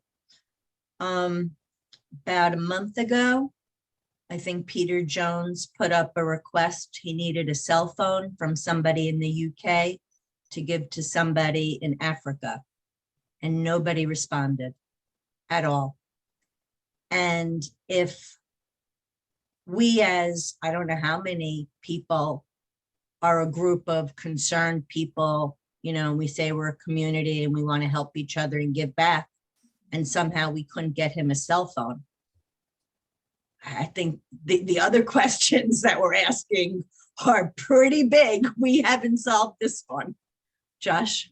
I was just going to say, just maybe that's a technological problem, meaning if they needed a ladder, that's really different. But a cell phone, people are afraid that their data would end up in the wrong hands, so they don't know how to wipe it clean to give it to someone. He already said that he would pay to have it wiped and do all that. But what I'm saying is that's a trust problem. Whereas if he said, does anyone have a ladder that they could give to someone in Africa, that would be easier. Well, then that's a good answer, which leads us to, okay, we have a trust problem. That gives us some information of one of the things we have to solve for. Most cell phones have a factory reset that's pretty easy to activate. But I think you're touching on the very issue, Stacy, is Barry knows that it's very easy. Me and Sam might know that. Tice might know that. I don't know. A lot of people don't trust things that a lot of people know, if that makes sense. Do you guys see where I'm going with that? Is there's a lot of things that are self-evident to 15 to 25% of the population, but 75% of people just go, I don't believe that that's actually real. When 25% of the people have proof and can prove it, they still don't believe it. So it's a belief and a trust issue is what I'm trying to say. Right. And to the trust, to the trust thing, what I'm saying is it's a human issue. And so we're coming up with all these solutions, but it's still that human issue. So all the models in the world and all the system changes in the world, there's still that human issue. And how do you solve that? Because I watched a guy try to give $100 to people on the street and no one believed him. They just didn't trust him. And it was sincere and real. And the minute the person said, yes, I'll take it, they got actually $100 cash American, but they didn't believe it. They're like, get out of here. What's your scam? And I think that is the real system problem we need to solve, is how do we spread beliefs and trust quickly before we eviscerate each other and eviscerate the planet. Sam? I don't know this particular instance where Peter asked for someone to donate a cell phone, but I'm speaking as myself. I would say what other options were considered before that was the solution that was the one that was put forth. Another one could have been, could we find 200 people each who contribute maybe $3 or $4 and get this person a cell phone? That would have been another solution, right? Another one could have been, hey, is there a stash of cell phones somewhere already in Africa where we could actually buy a cell phone used and actually donate it to the right person?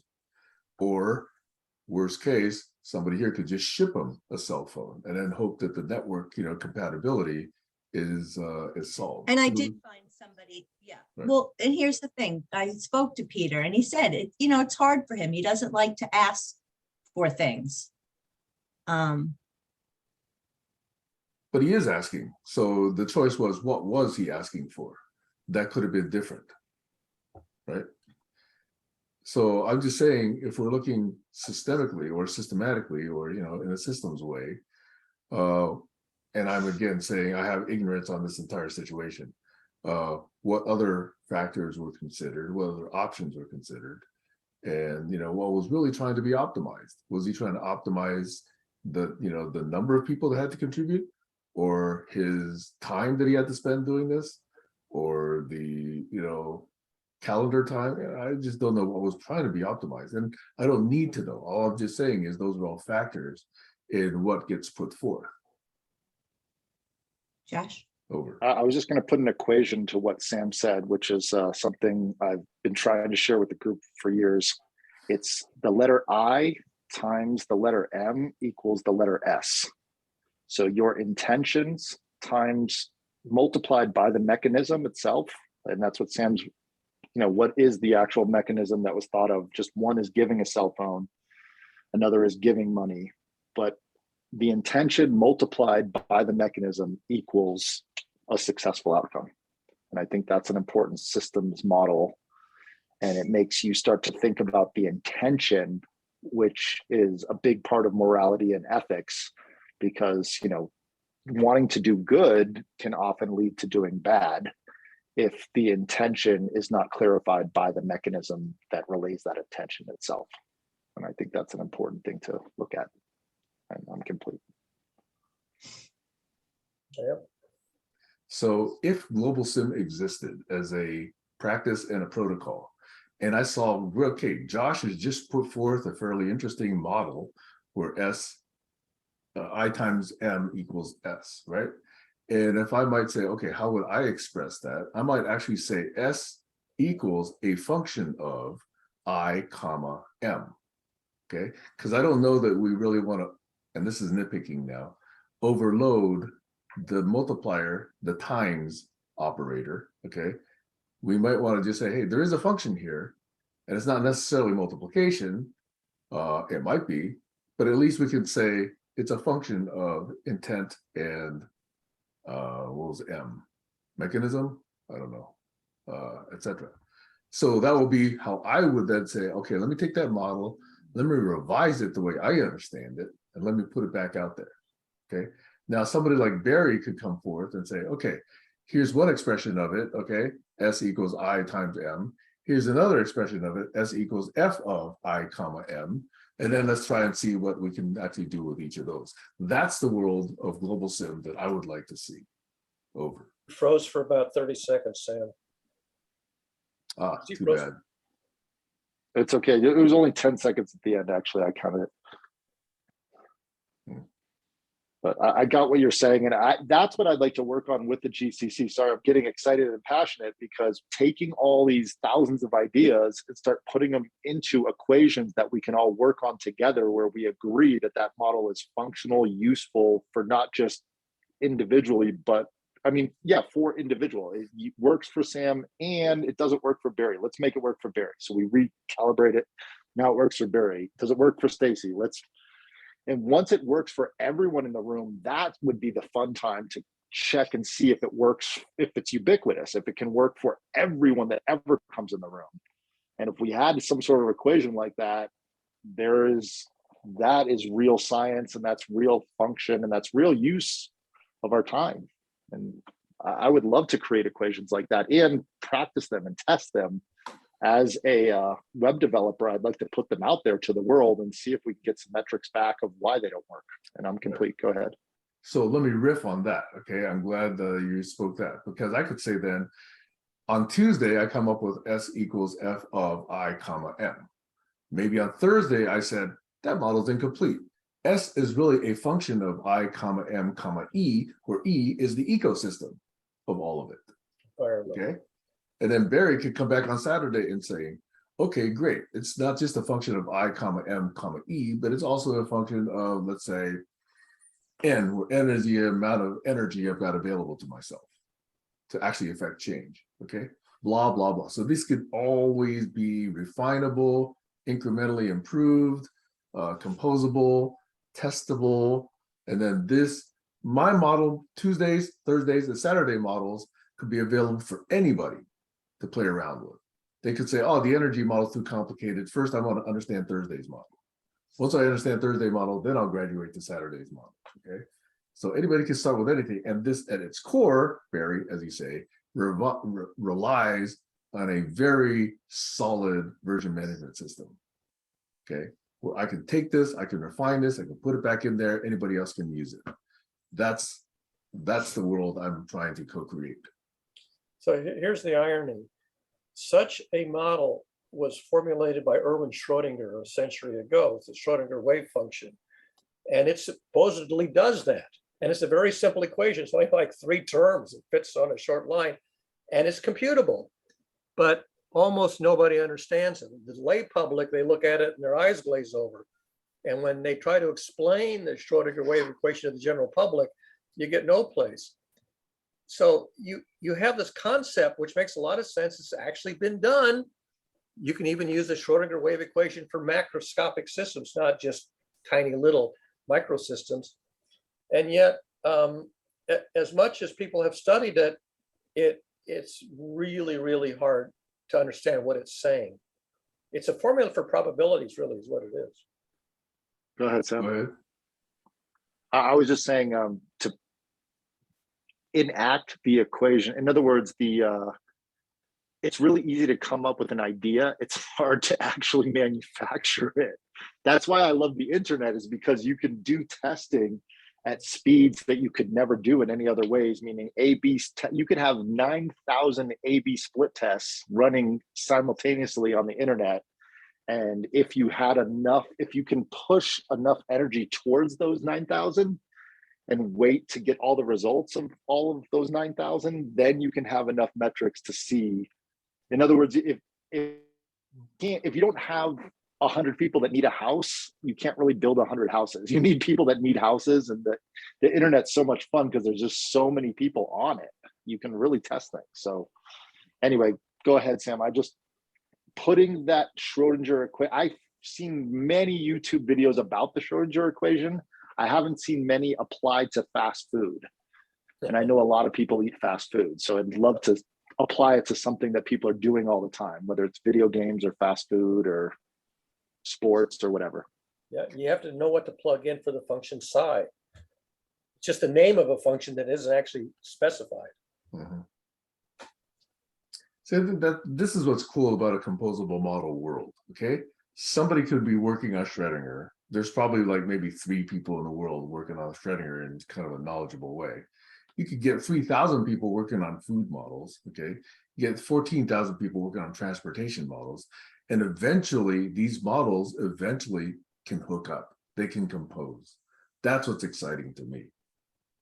Okay, and if we get people to think this way, imagine how much better thinking we could get, how much better policy making we could get, how much better, predictability into the future we can get on key metrics of any kind.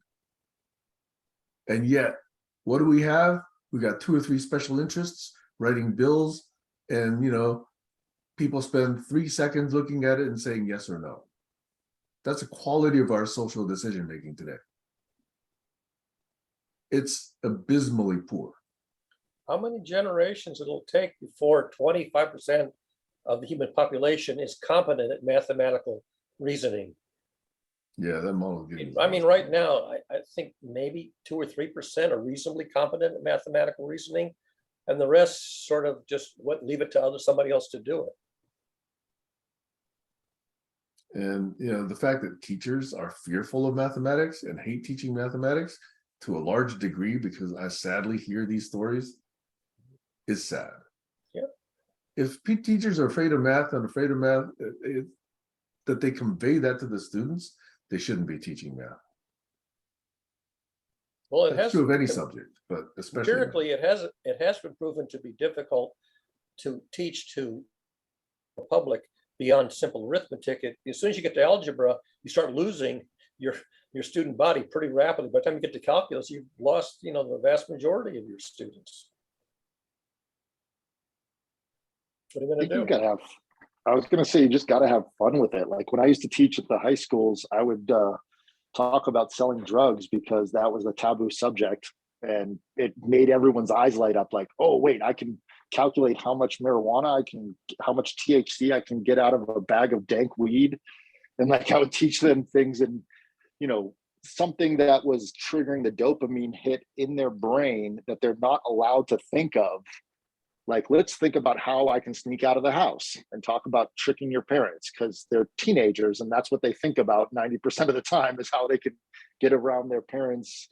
But if I triggered that and then I used another thinking model, put the 2 together, and then put some ethics and morality, like, hey, now that you understand it and you got excited and your brain fired, now don't do drugs, and don't, listen to your parents, and don't do drugs.